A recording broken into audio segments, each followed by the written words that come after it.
Hey, it's Tommy Allen from TommyAllenMusic.com. Welcome. This week we have Chris Corcoran, amazing guitar player with his new album, The Coolerator. Come check it out.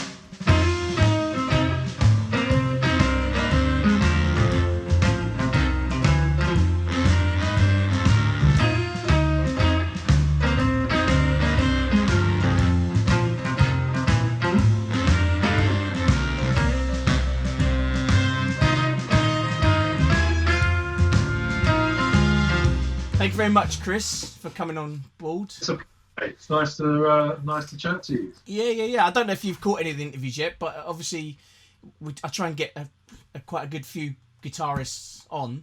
Yeah, I saw. I watched the one we did with Ian, and that was great, man. That was really, it was a really nice chat. I thought you asked some good questions, and he's kind of opening up as well. It was great, man. Yeah. And I've sort of heard of you on the scene, but then I caught some YouTube and I was sort of blown away. I thought, yeah, some really nice guitar playing, so I thought I have to try and get you on. Thank you, man. Yeah, great. Find out what's happening. I've had a brief look today. The album you got out at the moment is The Coolerator, is that right? Yes. So when was that recorded? We recorded that in a couple of sessions back in sort of last year. We finished it, and it was really nice because the majority of it we do kind of all at once, if we can. If I can get everyone there, that's what we do, although there were a couple of overdubs this time, but it was like maybe 2 or 3 sessions to get the bulk of it done, which was good.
Down at Mike Thorne's place in Kent, Rimshot Studio. That seems to be a popular place, don't it, for It's great. I mean, Danaway? just sound he gets is just so, it's kind of so real, especially for, if you want a big room sound, he's great for that, and all sorts. So So where are you based? yeah, I'm in Kent still, just near Rochester. So back in the distant past when we used to do gigs in London, it was pretty handy. Uh, so yeah. Yeah, that's good. So let's go back. So where did your musical journey start? How old was you when you sort of got into the guitar?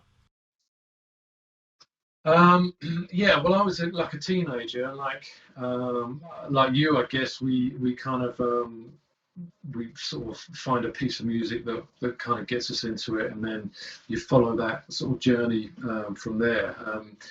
So for me, it was kind of rock and roll. I used to like all those kind of guitar guys. Eddie Cochran was one of my heroes when I was younger. It still is, but through him, through his playing, through his blues playing, and all that kind of stuff, it got me into other pieces of music. So when sort of maybe early 90s, I heard Stevie Ray Vaughan for the first time, and then sort of through him really, the route into blues was I think just you just like, he was so great. Stevie Ray was so great with his idols. He always kind of said who he was listening to, and all the song credits and all that kind of stuff. So it's a natural thing we've all done, is to go back and listen to where these songs came from originally. Yeah.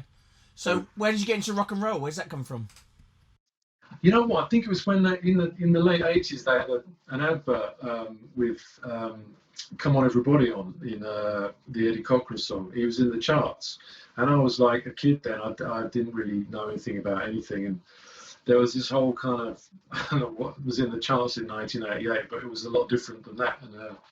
And to me, it just stuck out, and I think that's back in the days when you used to have to press record on your tape player while the on. It was one of those sort of things. And I thought, well, this sounds different. I'll buy a cassette back as you did in those days, and then I got into it from there. But So what music was in your household growing up?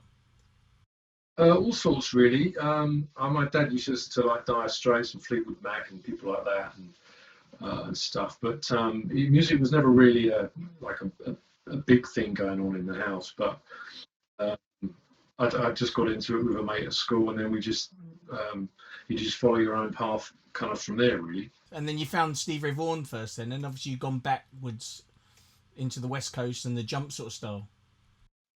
Yeah, well, I think it kind of opened the door to a whole load of different things. And when I first heard Stevie Ray Vaughan, I bought a cassette. Couldn't stand the weather, right?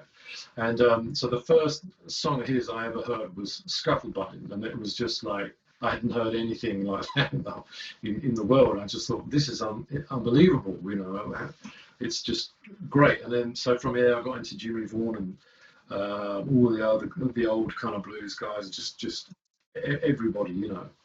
And then I just kind of moved through into the people who played this in the kind of same era as Charlie Christian and people like that. All those kind of guys who were around at the dawn of the electric guitar were playing, because they were playing these little amps that were absolutely like on full blast to try and get above the horn players. You had that great kind of breakup tone that we all kind of chase now, and they were just playing like that because they had to get above the bloody clarinet player. So, but that I kind of listen to a lot of that stuff, and even like big band records. Sometimes you find there's just this little kind of great 12-bar solo buried in these records, and they're just like little hidden gems, And it's just like buying a load of records, listening to a load of stuff, and just it's kind of developed from there, really. Can you remember your first time you heard Charlie Christian? What your thoughts were? Yeah, it just kind of made. I didn't have a clue what he was doing. What song was it? Unbelievable. I don't know. I think it was. I bought an LP of his at a record fair or something, and it was this big orange one. I've still got it. I still play it, and I put it on, and it had like "Swing to Bop" or something, which was this kind of improvised thing. That's the one. That's the one that blew me. Yeah, and you just saying, I have no idea what you're doing. this is just insane. And I remember that one night. It's like what? It's like so cool. It's great. So it's like I know now. It's like an it's like an A B section thing. So the A section does this, and then the B section goes off in, and that's the thing. It was like this. It just kind of like a roller coaster of kind of stuff. Just completely, I didn't have a clue what it was, and so But people who got me so someone like Junior Watson or Rick Holmes, those guys who play in that jump style. They kind of use those same sort of techniques, and that's the stuff that always kind of made me go, "What the hell is that?" Yeah, Tiny Grimes another one, wasn't Yeah, that's right. Yeah, all that stuff, and he played that four-string tenor guitar well, so you had that added sort of thing of him playing interesting kind of areas because he didn't have the bottom two strings. And the early Lonnie Johnson as well with Yeah, Eddie Lang. Yeah, there's so much of it, That's such a great period of time for the guitar, I think. That sort of late 30s, 40s sort of periods. Absolutely, because it was kind of they were on the cutting edge, and you can hear that in what they're doing. It's kind of experimental in a lot of ways, and then you get some great R&B records, records by Bill Doggett or Sonny Thompson. Those kind of guys were playing instrumental hits. They were big stars, and they had a guitar player who was playing the most amazing stuff. Bill Jennings or Billy Butler for Bill Doggett, just the most awesome lines that were just like, I've got to find out what this is because it's unbelievable. Yeah, who is your favourite sort of guitar player? Would you say all time? I don't know really. I mean, I guess I've been into Jimmy Vaughan for a long time, and I kind of keep his stuff kind of just resonates with me. So he's probably one of the guys. When I just passed my driving test when Strange Pleasure came out, and so I had it on in the car all the time. So I had to have it really loud because I used to drive a Mini and couldn't hear anything unless it like cranked up. So I listened to that a lot. I was out in the car a lot because I just passed my test, and just there were certain pieces of music as you find along the way, aren't there? And that's certainly one of them for me. Yeah, I mean that old school stuff. I think for me still, like Charlie Christian, I still listen, especially that swing to bop. Even yesterday, still every time you hear it, it just sounds new. You hear something else he's done or thrown in, and it's like. And Wes Montgomery's another one I like. Well, I know he's quite quite popular with people, but he's still. Yeah. There's one with his brothers, like Montgomery Brothers, I think. That's an early one, isn't it? Yeah. Which is really cool. But no, it's good. And so the album before this Coolerator was Blues Guitar Groove. Is that right? Yeah. And anything in between? Not of my own thing. I think I did an album with Giles Robson. We did a Little Water kind of thing, just me and him, which was kind of. But Blues Guitar Grooves was just like I called the best musicians I knew and just said, look, let's just go and record something. And I wanted a horn section, and we had Big John on piano and Matt Radford on bass. Mike was recording it and playing drums. So just an amazing kind of group of people, and just we had a couple of covers, and I sketched out a few head arrangements and things, and we just went in and did it. So that was just a really nice thing to have got down, just to say, okay, we've put this down, and we did some work out of it. We did a few gigs, but like a 7-piece instrumental band, it's pretty tricky, like to get gigs with sometimes. So of course we then went and recorded another one. That's just what you do, isn't it? So and Coolerator was fun because it's like so we've done the first one, which was like the get together, and I've written a few heads and blah blah. The second one we went in more as we've done a few gigs together. We have some new material. Some of it was some of the stuff we do live. So it's a nice mix of stuff, And like Coolerator is the Chuck Berry fridge from You Never Can Tell. That's where that is. It's like a brand of fridge from the America. So the idea was like, well, it's just like it's full of 12 or 10, however many is cool instrumental cuts, And that was the concept behind that. Do you get vocalists in then to sing, or? I've worked with singers. I still do quite a bit, and I think I love doing it. I love the variety. But for me, I kind of sort of have moved into this kind of path of just being like just an instrumentalist, or to focus entirely upon being a guitar player. Because I did sing a bit when I was sort of getting going, and it just didn't. It didn't turn the gig into what I wanted it to be. Literally wanted to focus on playing to the best of my ability. And I look at it now, I sort of get it, because I recorded instrumental stuff when I was a kid, just on a little 4-track thing, while everyone had finished their GCSEs and was going out and getting drunk. I was at home, like, with a 4-track making instrumentals, like, sadly enough. And so I've always kind of done that, and that's kind of where I've been most sort of at home, I guess, because I've listened to rock and roll albums. I've always been more interested in the instrumental cuts than the vocal ones. And then when I tried out singing, I thought, I don't really like it. So I thought, well, I'll just be the best I can at what I do. And then after being in many bands over the years and doing all of that stuff, learning all the kind of guitar thing you do under harmonica players, like the Fabulous Thunderbirds thing, Eddie Taylor with Jimmy Reed and all that, I thought, well, what am I going to do? What's my sort of direction as an artist, if you like? So I thought, well, I love a load of jazz musicians that I love don't have to sing like Summertime to get a gig. Or if you're a classical guitar player, like Julian Bream, who died recently, sadly, but they wouldn't say to him, you need to sing, I don't know, whatever it might be, the classical hit of the day in order to come and play. So I kind of view it in that context, really, which is a bit mad, because there's not many people do in the sort of blues genre. It's like you got to sing in order to play your show. So it's taken me a long time to get a show, particularly with a 7-piece band or with the trio.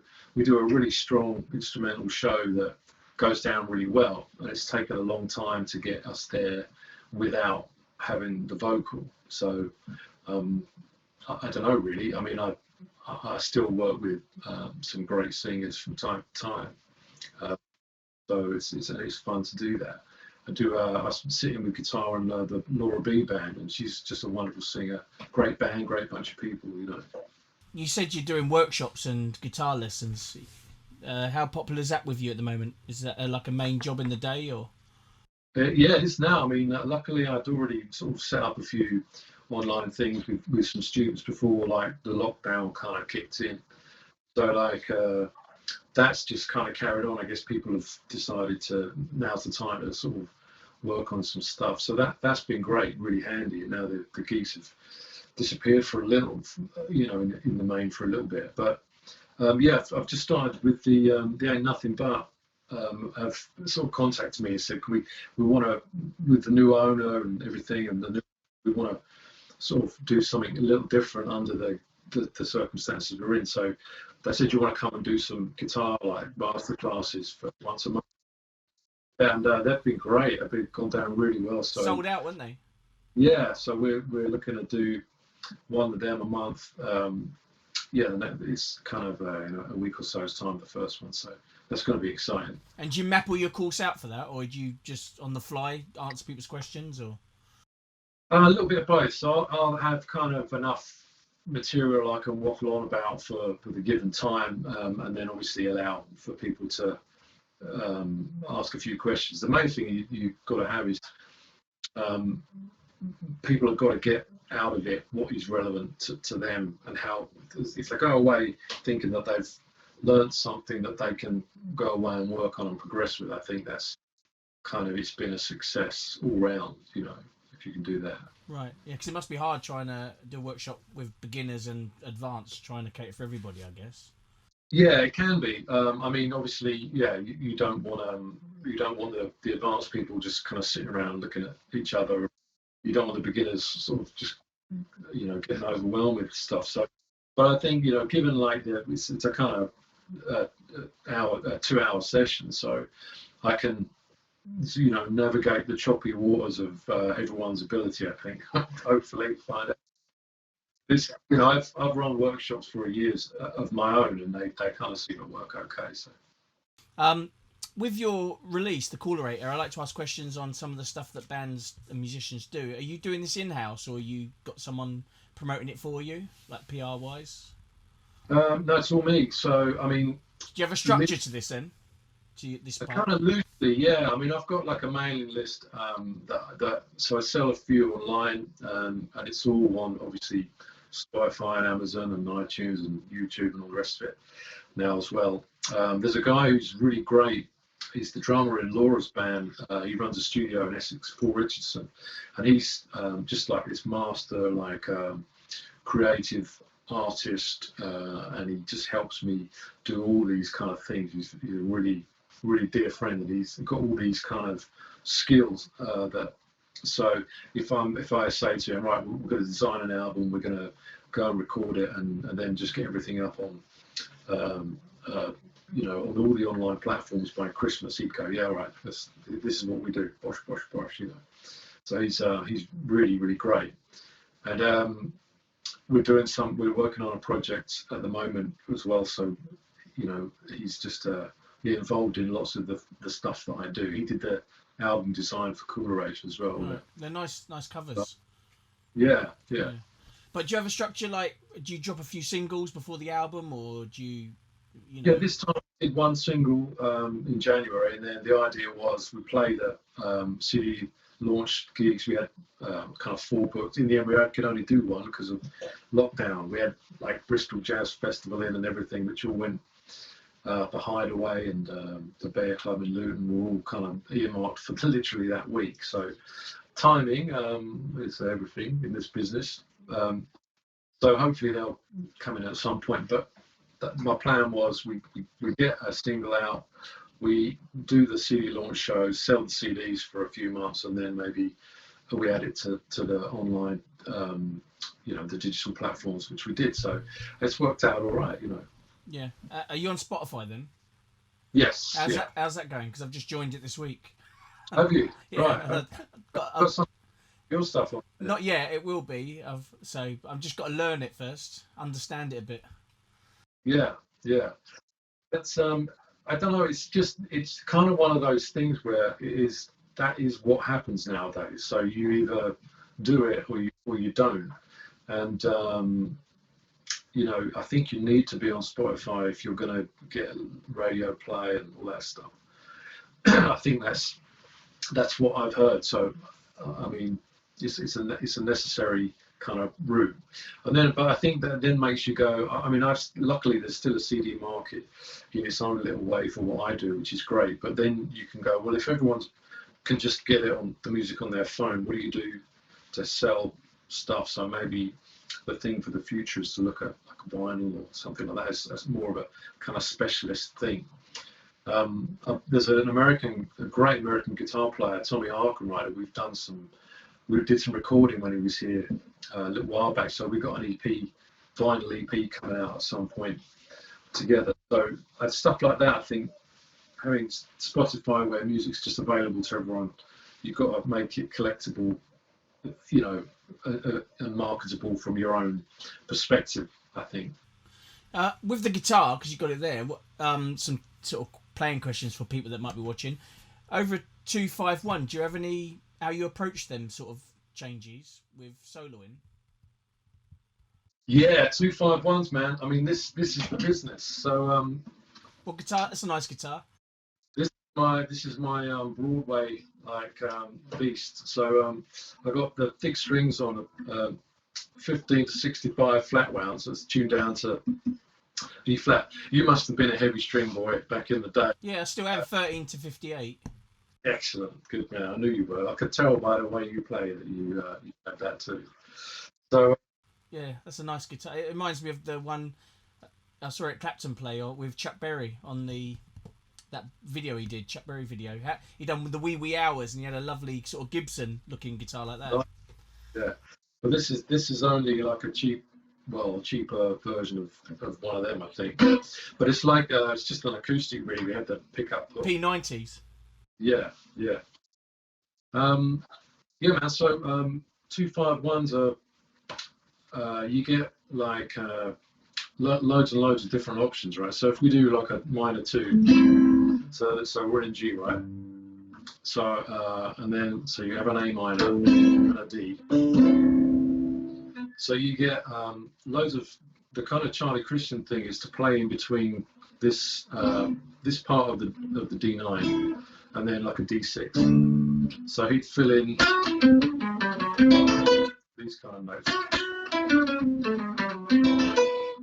And then because like you're if I'm playing the A minor in this way, so like a minor 7, yeah, a 6. So the 6 is the F sharp.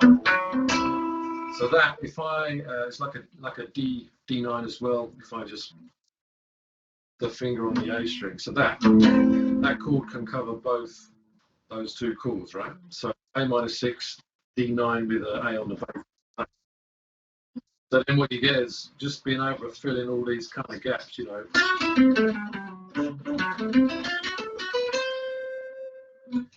All that kind of stuff. So that's my like first thing. It's like which chord substitutions can you do? So you may substitute 5 chords for like a wacky diminished thing or something. So you get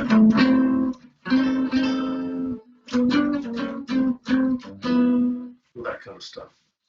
That's cool. Yeah, because obviously as a blues guitar, I learned over the years that was always one of the ones you like trying to make it sound interesting. You hear the West Coast players and that play some great, you know, the minor lines I was hearing before. Yeah. Over that turnaround. So what songs you got that you could give us a go with on there? You got any of yours that'll work? Wow, that's a good question. I don't think you'd give me a play a tune. That's what a great. Well, yeah, there's a thing I'm writing at the moment. It's just an idea at the minute. I'll play this like this thing I'm doing. So I'm working on an E minor kind of thing with one of these crazy minor 6/9 chords. And what I'm doing with this is making it kind of almost like a sort of tango sort of thing.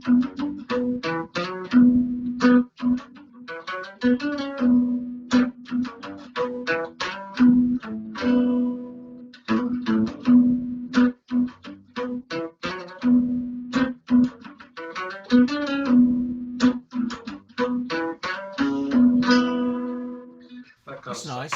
That's a new one, is it? Yeah, it will be. We're doing one of the things we're working on now. We've got.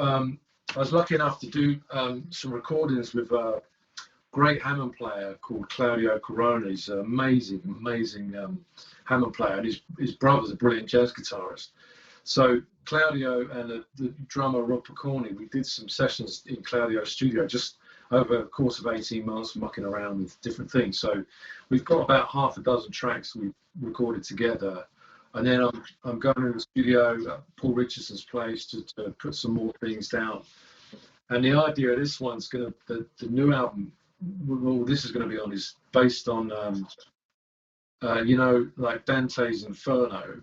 We've used, it's all original music, and we've nicked like little phrases from the text for the song titles. So you've got stuff like Lost Souls is one, or The Twang of Rage. I mean, The Twang of Rage. What a great idea.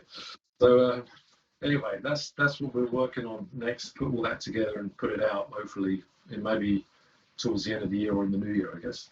What's your Desert Island disc? Strange Pleasure, maybe. I think the Jimmy Vaughan thing, I'd probably miss that if I didn't have it, you know. Probably that one. And any books you're reading at the moment through lockdown? Yeah, I read a fair bit. I'm interested in kind of art books, you know, like read a lot of Picasso and Van Gogh, people like that. But there's a great book about Caravaggio by Andrew Graham Dixon. That's worth reading. I've read that a few times. It's quite heavy, but it's like it's really So you're bigging on your art? Yeah, well, my dad was a painter, like an amateur painter, and when he retired, he painted loads of. He spent all his time sort of painting pictures, and it's kind of nice. It's quite therapeutic, you know. What about you? Do you paint? Yeah, well, a little bit. I mean, I'm not really a painter. I kind of figured if I'm spending all my time playing the guitar, my painting's going to suck, and it sort of does. But every time I paint a picture, I send it to Jamie Lawrence, who's a bass player, and he's a fantastic artist as well. So I send him these pictures, and he sort of says, yes, very nice, and probably goes away and deletes the photo. I don't know. Yeah, exactly. Exactly. Well, I've got some quick fire questions for you, Chris, then. See how you get on. Okay, mate. So, electric or acoustic? Wow. Acoustic. Inside the box or outside the box? Outside the box. Minor or major? Ooh, minor. Love or money? Love. Charlie Christian or Tiny Grimes? Oh, man. Charlie Christian. Jimmy Vaughan or Steve Ray Vaughan? Jimmy Vaughan. All right, Chris, we'll let you go because you got it's 6 o'clock. You got your lesson. Give us the Thank you, thumbs mate. up. Thank you, mate. Hey, it's Tommy Allen for TommyAllenMusic.com, and that was Chris Corcoran. You can find out more about him and his music at ChrisCorcoranMusic.com. Next week, we have the amazing bass player Roger Innes, so don't miss that. Next Wednesday at 7 p.m, right here on Tommy Allen Music. Please give us a like, hit the subscribe button. Until next week, a word from our director.